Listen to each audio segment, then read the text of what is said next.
aluminium thin and at the same time incredibly strong.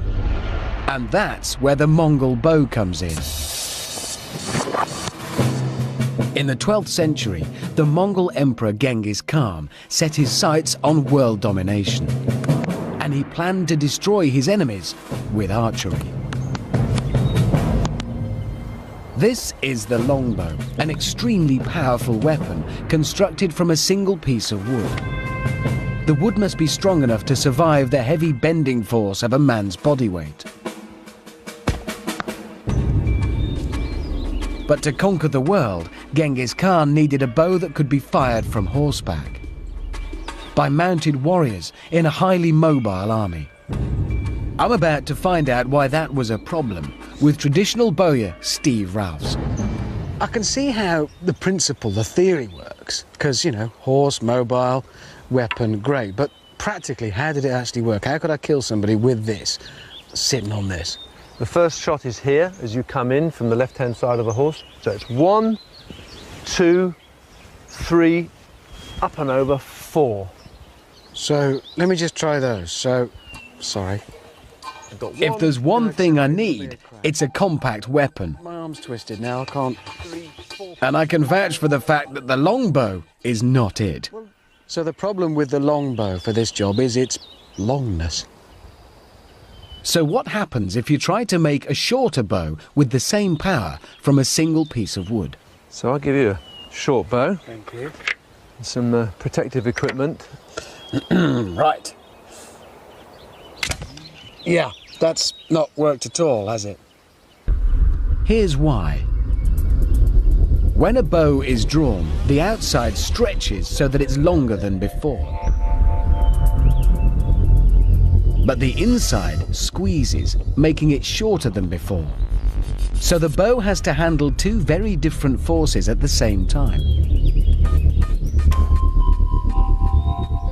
With a shorter bow, the bending is much greater and the wood just isn't strong enough. So the Mongols came up with a brilliant idea. If there are two different forces, use two different materials. This is horn, it's buffalo horn, sort of thing they would have used. Pieces of this, which is, I mean, it's very tough. It doesn't mind being squashed. It can cope with that very well. And then on the outside of that is a layer of sinew, like this, which is happy being stretched. And in fact, I can break it down a bit and we can...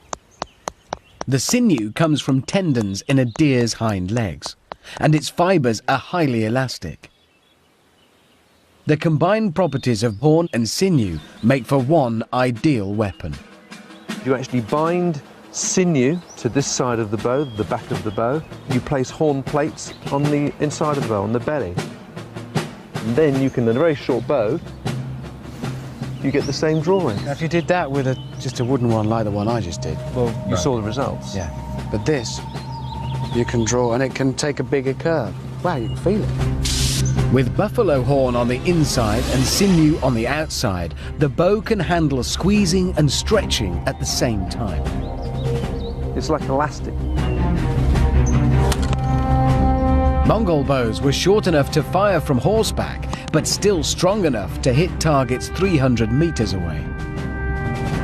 The Mongols developed not just a great weapon, but a great concept, the composite. Take two materials with useful properties and put them together to make something far better. As Genghis Khan might have said, it was easy once you knew how. Fast forward to the 21st century. These sections of the A380's outer skin are made from a composite of two materials. Like the buffalo horn in the Mongol bow, lightweight aluminium provides stiffness. But with a heavy impact, it will bend, then rupture completely. It needs a second material, like the sinew in the Mongol bow, to give it added strength. And Paul Hogg has given me an amazing suggestion. Glass. Well, it broke, obviously, but just tell me, I mean, I knew it would break, but tell me why it broke and how it broke. Well, basically, it's a brittle material, so it was deformed, cracks just propagated, some of them propagated all the way out, you can see the other ones are formed here. End of the story. An ordinary sheet of glass feels flimsy to me. It's also scarily light. A short bow made from a single material will bend, then break. The composite bow survives. An aircraft skin made from a single material bends, then ruptures. Can the composite skin withstand the impact? Okay, I've come down to the business end of our little chicken firing range here because I really want to see what happens when the chicken hits the glare. Does it bend? Does it come back? I want to see how it behaves.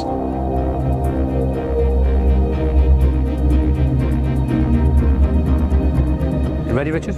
Yeah, I think so. Okay. Time. 3, 2, 1.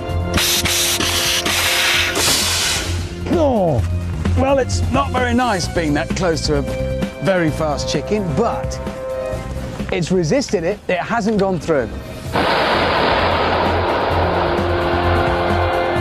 There's a dent, but the glare survives. It does work. The two materials working together are better than either alone. That's fantastic, isn't it? But could glare even stand up to terrorist attack, like these bomb explosions? In tests, the Federal Aviation Administration placed plastic explosive in a luggage container made of glare. This was the result. A box whose strength comes from glass.